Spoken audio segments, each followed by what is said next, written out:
Mathieu. Bien, bonjour, M. Mallette, comment ça va? Bien, toi-même? Ça va très bien, merci. Fait que, Carl, deux performances solides en fin de semaine. Comment tu analyses là, cette fin de semaine de retour après une longue pause? Honnêtement, je suis satisfait, c'est sûr. On ne savait pas trop à quoi s'attendre, évidemment, avec cette pause-là d'un mois. Hier, on a super bien joué, victoire de 8-1, mais ce soir, le défi, c'était de répéter ce qu'on avait fait hier. On le sait que Mario Pouliot est un très bon entraîneur, que ses équipes travaillent très fort. Évidemment, ils ont sorti très, très fort. Ils étaient très physiques. Nous autres, évidemment, on sentait qu'il y avait une petite tempête en début de match, mais on a resté vraiment concentré sur ce qu'on avait à faire. Puis, évidemment, notre avantage numérique, le 5 minutes, a fait la différence. Oui. Aussi, ce soir, là, justement, tu en parles, ton fameux avantage numérique. Cette année, il y avait eu quelques difficultés de ce chapitre-là. Et je sais, Carl, que tu es un expert du jeu de l'attaque massive. Donc, de voir là, que, mettons, on dit les petits correctifs que tu apportes ici et là en pratique, que ça a porté ses fruits, tu devais être content en crime de voir ça, hein?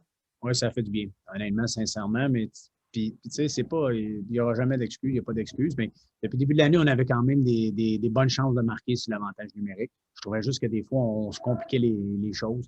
Tu sais, souvent, c'est un déclic qui se fait, hein, c'est de la confiance. Puis quand tu reçois la rondelle, ben, c'est d'avoir l'instinct de lancer au but. Puis souvent, on avait la tendance à toujours vouloir ralentir l'avantage numérique. Tandis que ce soir, ben, on était plus efficace, plus simple. On est 3 en 4. Puis, tu sais, on aurait pu être 4 en 4. Là. Fait que, donc, non, je suis content que ça débloque. Puis, encore là, le mot simplicité. Simplicité en avantage numérique, bouger la rondelle rapidement, puis d'avoir la mentalité de vouloir scorer. Oui. Aussi, moi, de mon côté, en fin de semaine, ben, je le connais depuis un sacré bout. Là, moi, j'ai couvert le Phoenix de Sherbrooke il y a quelques années déjà. Benjamin Tardy, c'est toujours un joueur que j'ai adoré. Puis je considère que cette année, c'est peut-être l'acquisition la plus sous-estimée de la période des transactions. Je veux savoir, toi, de ton point de vue, qu'est-ce que tu aimes que Benjamin Tardy apporte? Parce qu'il apporte vraiment une dimension vraiment intéressante à votre équipe, je crois. Évidemment, tu viens de le dire comme il faut. C'est un joueur qui, sincèrement, a aidé grandement notre offensive. À son style à lui. Écoute, lors des entraînements, les gens n'ont pas la chance de le voir, mais c'est celui qui il a toujours la pédale au fond, travaille à 100% tout le temps, pousse les autres, ses coéquipiers à être meilleurs. Il a un rôle de grand frère, je te dirais. Il est arrivé ici très, très mature, compétiteur, 5e année dans la ligue. Écoute, il joue comme ça, il récolte des points, puis écoute, c'est tout à son honneur. Il y a vraiment, évidemment, avec Connor Frenette et Sean Element, présentement, il y a un bon fit. Il ramasse des points, mais moi, ce qui m'impressionne vraiment, c'est son éthique de travail et son sérieux. Oui, exact. Puis ma dernière question, ça concerne ton quatrième trio. Tu as inséré Loïc Daigle et Zachary Gravel. Ils t'ont donné vraiment du gros hockey, surtout aujourd'hui. Là, en plus, ils ont été capables de produire en attaque. Ça va te compliquer un peu la vie, donner des bonnes décisions à prendre, des bons mots de tête peut-être? Écoute, hier, j'étais satisfait d'eux, puis ce soir, je le suis également. C'est sûr que c'est pas facile le rôle de quatrième ligne. Tu rentres dans l'alignement, tu sors de l'alignement, tu sais pas trop des fois, tu te poses des questions, mais ces deux jeunes-là, depuis qu'ils ont été sortis de l'alignement, ont travaillé. On a fait des séances vidéo avec eux autres. Ils ont gardé l'attitude positive. Puis hier, avec un peu de chance, ils auraient pu marquer. Puis ce soir, ben, je suis vraiment content pour eux que finalement Loïc Daigle marque son premier but. Je suis super content pour lui, mais c'était vraiment une belle pièce de jeu aussi de Zachary Gravel. Donc, les deux ont super bien répondu les deux derniers matchs, évidemment. Super. Fait que ça fait le tour pour moi, mon cher. Merci beaucoup pour ton temps. Merci, Mathieu. Yes, on s'en rejoint. Yes. Au bout du pointage, Carl, il n'y a pas d'équipe qui a abandonné. Autant que c'est une équipe qui s'est dit, hey, on mène par 5-6 on met un peu d'aide douce. Autant l'autre équipe qui perdait de l'arrière, tirait de l'arrière.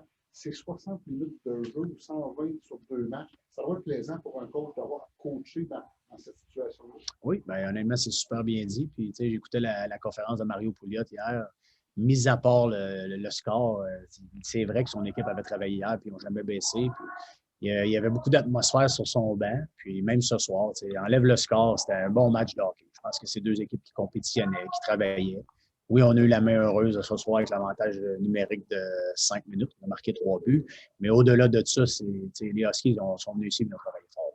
Peut-être intensité dans la fin de match. Peut-être titiller un petit peu, j'imagine. Oui, bien, tu sais, ça laisse toujours un petit goût amer parce que c'est dur avec 6 punitions de donner du temps de qualité de glace à tout le monde. Évidemment, on essaie des choses aussi en désavantage numérique.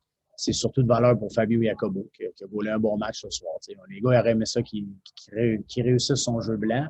On aurait aimé ça l'aider à le réussir. Mais c'est sûr qu'avec 3-4 punitions comme ça en fin de match, les chances sont plus minces. Mais non, c'est sûr que dans l'ensemble, on se doit d'être plus discipliné que ça. Puis c'est la force de notre équipe.